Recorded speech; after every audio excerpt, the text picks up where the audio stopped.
Vamos jogar um pouquinho para frente, trazer para vocês os detalhes do que vem por aí com bastidor aqui no CNN 360. Bom, ontem ainda durante o horário do nosso jornal, o presidente da CPMI, Arthur Maia, desembarcou no Tribunal Superior Eleitoral para falar com o ministro Alexandre de Moraes, relator da maior parte dos casos relacionados aos ataques à democracia. O que ele foi lá? Sondar um pouco e fazer um pedido informal ou formalizar que vai haver o pedido de compartilhamento de informações das investigações que estão sob a batuta do Alexandre de Moraes no Supremo Tribunal Federal e que envolvem personagens diretamente relacionados às apurações desse ataque que aconteceu em Brasília. O Arthur Maia teve uma conversa ali com o Alexandre de Moraes e, bom, volta dessa conversa dando ordem, é isso que eu trago para vocês. De hoje para amanhã serão expedidos uma série de ofícios ao Supremo Tribunal Federal, pedindo o compartilhamento de diversas informações que ainda estão sob sigilo. Em especial, eu destaco de 3 personagens: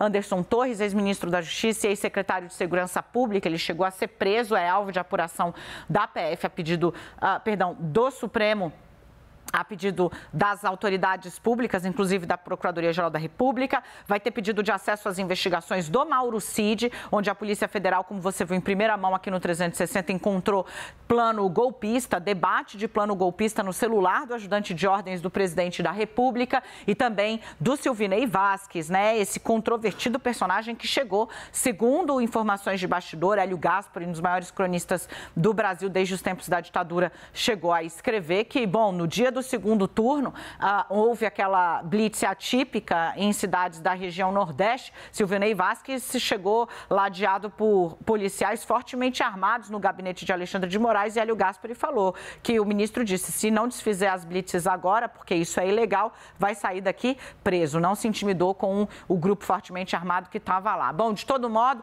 esses 3 personagens, entre outros, terão informações requisitadas. O depoimento do homem que colocou uma bomba num carro-tanque do lado do aeroporto de Brasília na véspera do Natal também vai ser alvo de um pedido de compartilhamento, porque esse homem é réu confesso. Ele disse: eu plantei a bomba porque o nosso plano, tem um outro bolsonarista que estava com ele que está foragido, o nosso plano era criar um clima de caos para que houvesse decretação de garantia da lei e da ordem, chamando o exército, e assim o Lula seria impedido de tomar posse. Isso foi 6 dias antes da posse do Lula. Ele é réu confesso, bolsonarista confesso, saiu do Pará cheio de arma e também com um explosivo. Bom, a grande dúvida agora, para fechar o bastidor rapidinho, é: o Supremo vai mandar ou não vai mandar essas informações? A expectativa da CPMI é de que alguma coisa chegue sim. Lembrando que a CPI do Distrito Federal, a que está sendo feita pela Câmara Legislativa, a Câmara Local de Brasília, também pediu acesso a várias informações e o Alexandre de Moraes guardou com ele. O Congresso tem outra expectativa, diz: olha, a relação do Supremo com o Congresso é outra, pelo menos o que não tem diligência pendente, eu acredito que vai chegar a CPI, que é diligência, né? Quando você tem batida, quando você tem quebra de sigilo, quando você vai ter a busca e apreensão, isso tudo é diligência. Se tiver alguma pendente, não dá para abrir, mas se tiver encerrado já o caso da instrução ou não tiver mais diligência em aberto, acredito que o Supremo pode sim se comover e mandar. A ver como vai se dar a análise caso a caso. O Alexandre de Moraes não está antecipando nada para ninguém.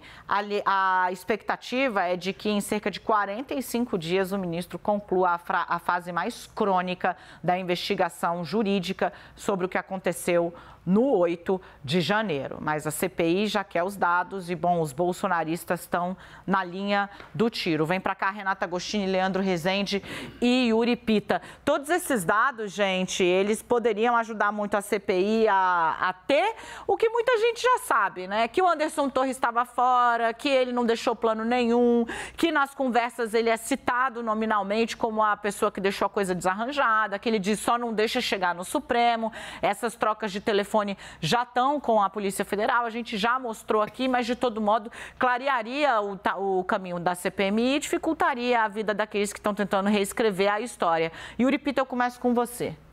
E isso também seria uma forma de fortalecer os integrantes da CPI, dar subsídios para os integrantes da CPI na hora de colher esses depoimentos e outros depoimentos que não foram dados de forma pública, né? Se Anderson Torres, de fato, por exemplo, né, for até a CPMI, ou mesmo no caso do ex-diretor-geral da PRF, Silvinei Vasquez, e deram um depoimento em público, transmitido, com acompanhamento não só dos parlamentares, mas da opinião pública, isso tem um peso relevante e ter esses dados acaba sendo importante. A gente agora vê as imagens do Cristiano Zanin deixando ali a liderança do MDB. Dani.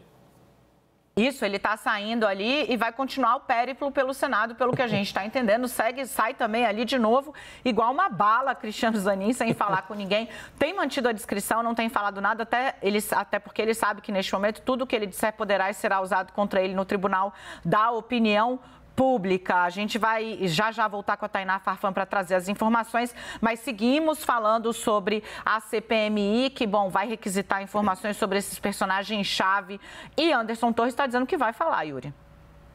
E esse talvez seja um dos depoimentos mais esperados, seja pelo seu papel crucial no 8 de janeiro, como então secretário de Segurança Pública do Distrito Federal, aquele que tinha a responsabilidade delegada pelo governador Ibanez Rocha para comandar as forças de polícia e garantir a ordem pública no espaço público, lembrando sempre que a esplanada dos ministérios, a segurança daquela área, a proteção e o eventual bloqueio e interdição daquela área são responsabilidades do governo do Distrito Federal e do secretário de Segurança Pública. Mas vale atentar também ao que fez Anderson Torres como ministro da Justiça. Como disse ontem a relatora da CPI mista, senadora Elisiane Gama, nas investigações do atentado à bomba que foi planejado em 24 de dezembro no aeroporto de Brasília, o 12 de dezembro, quando a sede da Polícia Federal foi alvo de vândalos ali por causa daquele episódio bizonho ali da prisão de um indígena, e toda a atuação de Anderson Torres como ministro da Justiça ao longo da campanha eleitoral e nas conversas ali e tramas que poderiam eventualmente tentar dar um verniz de legalidade a algo que seria profundamente ilegal e inconstitucional, que seria uma ruptura institucional, um golpe de Estado. Renata Agostini, né? Eu quero te ouvir um pouco sobre isso. Exatamente qual é o alcance, né? É porque tem uma coisa que eu fiquei falando com os integrantes da CPMI, que é, eles têm consciência de que o judiciário está muito na frente deles, né? E que vai ser difícil que eles consigam produzir um fato juridicamente novo, relevante. Politicamente, não. Politicamente pode ser uma senhora exposição, o risco maior está aí. Perfeito, eu acho que a missão da CPI é essa mesmo. A gente falava antes da instalação da CPI como esse era um ativo que a CPI poderia acessar, portanto tem já ali muita coisa produzida em muitas frentes e a habilidade da CPI em costurar essas informações, em fazer um dever de casa bem feito para conseguir extrair o máximo possível dos depoimentos e apresentar isso para a opinião pública é o que vai fazer a diferença e o que vai fazer com que essa CPI produza resultados ou não. Existe, sim, por óbvio, né, a disputa entre os dois grupos. Ela é a tônica dessa CPI. Então, o discurso do governo, da esquerda, ou o discurso da oposição, o discurso da direita é que vai prevalecer. Como a CPMI tem uma maioria governista, o governo está melhor posicionado para fazer valer a sua versão final sobre os fatos. Mas essa é uma disputa em andamento. Uma vez que não será possivelmente a CPI a pautar o judiciário, mas o contrário, o grande benefício da CPI é ter essa plataforma privilegiada para expor essas informações ao público. Muitos desses casos, eles estão com informações sigilosas, a imprensa está aí o tempo todo acessando, tentando trazer um fio ou outro, mas a CPI tem instrumentos para dar não só uma ordem aos fatos, mas conseguir transmitir às pessoas de uma forma mais didática o que de fato aconteceu. Por exemplo, Leandro, o depoimento do homem que plantou uma bomba pode ser elucidativo e claro, né, ilustrativo do que o próprio bolsonarismo na CPMI está tentando esconder, né, de que eram bolsonaristas raiz ali, gente tomada por um ideário radical de extrema direita, que se diz, esse cara, gente, que está preso, o réu, confesso, né, o que implantou uma bomba, gente, no aeroporto de Brasília na véspera do Natal, com um filho de famílias inteiras subindo e descendo de avião, ele plantou uma bomba num caminhão-tanque. Esse personagem, ele desceu do Pará, trabalhava num posto de gasolina, desceu do Pará cheio de arma. com explosivo para fazer o que fez, e ele declarou para a Polícia Federal que plantou a bomba com a intenção de criar um clima de caos que obrigasse a decretação de uma GLO e a tomada de poder pelos militares para impedir a posse de Lula. Ele declarou isso.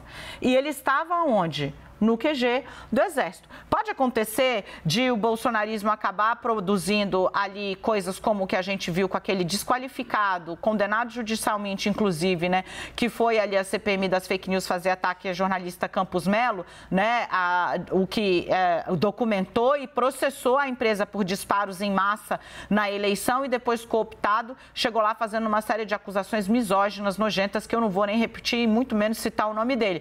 Pode acontecer? Pode, mas é difícil, porque essas pessoas já prestaram depoimento à justiça. E aí produzir informação falsa na CPMI, tendo o depoimento dele na mão para a polícia dizendo outra coisa, é uma jogada bem arriscada. Leandro Rezende.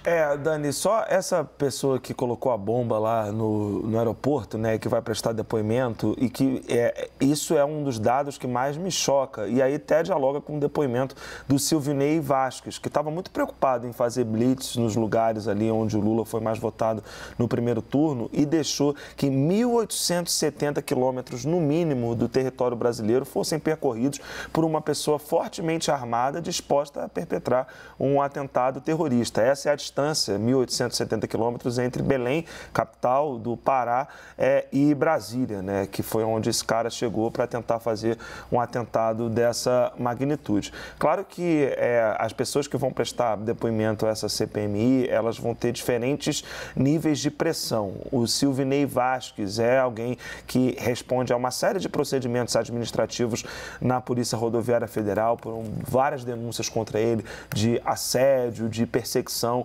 responde a uma ação na Justiça Federal por improbidade administrativa, por ter usado do cargo dele para fazer campanha para o então candidato à reeleição Jair Bolsonaro, e ele chega ali com uma determinada... e está super envolvido nessa investigação que tem também o Anderson Torres. Ele tem um grau de pressão sobre si, mas essas pessoas que já estão presas, né, elas vão, por um lado, como franco-atiradores nessa CPMI, já estão presas, então podem ali dar a sua versão dos fatos para tentar alguma medida ali que possa aliviar a restrição de liberdade a que elas estão submetidas, ou podem fazer da CPMI um circo. E essa é a preocupação que acho que até nossa, né, de quem vai cobrir isso, a gente precisa estar atento, porque é uma CPMI que ela não sai do zero, ela sai muito na frente de outras comissões que a gente já viu, como a CPI da Covid, por exemplo, né, que a gente foi instalada no momento em que, por exemplo, a Procuradoria-Geral da República pouco tinha feito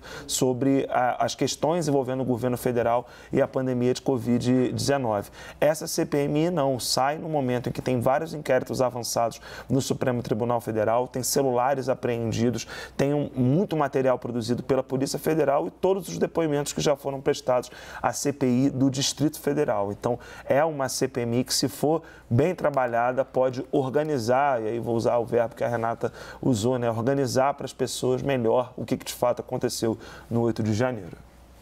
Gente, a gente vai ficar de olho, claro, daqui a pouco tem mais informação sobre CPMI, inclusive porque a gente traz aqui o lado do governo na semana que vem, tá? O governo blindou ali da convocação o G. Dias, mas o presidente da CPMI, Arthur Maia, deu declaração em on. Ele disse o seguinte: me incluam fora dessa, blindagem eu tô fora. Eu já avisei o governo que quantas vezes a oposição fizer requerimento chamando, convocando o G. Dias, por exemplo, que é acusado de ter omitido informações que recebeu sobre o risco de invasão ao Palácio do Planalto, eu vou pautar. Não vai ter blindagem, eu trago já a conversa que eu tive com Arthur Maia aqui para vocês.